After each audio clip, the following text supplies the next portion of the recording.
So, in the time of the prophet Elijah, the king called Ahab marries Jezebel.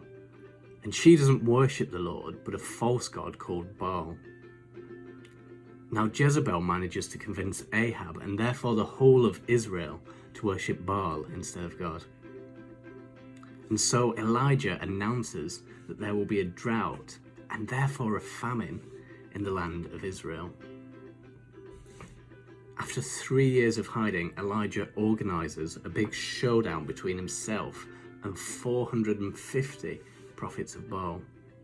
The winner of this great showdown is the one whose God manages to set a sacrifice on fire. The prophets of Baal spend hours crying out to their false god to set the sacrifice on fire.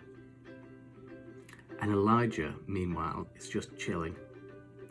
So sure is his faith in God, so confident is Elijah, that he even starts to shout out insults at the Baal worshippers and mocks them, saying, "You'll have to shout louder, for surely he is a god. Perhaps he is daydreaming or relieving himself, or maybe he is away on a trip, or is asleep and needs to be wakened."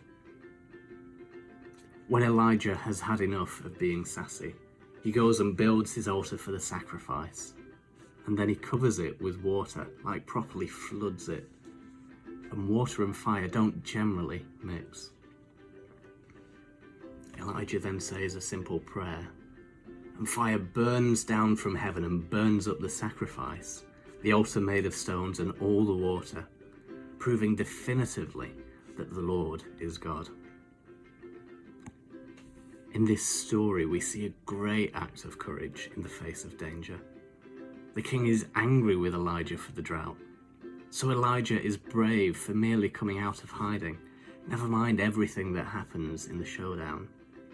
And this act of courage leads to an incredible act of God, the end of the prophets of Baal and the end of the drought. A great rainstorm comes because Elijah was brave.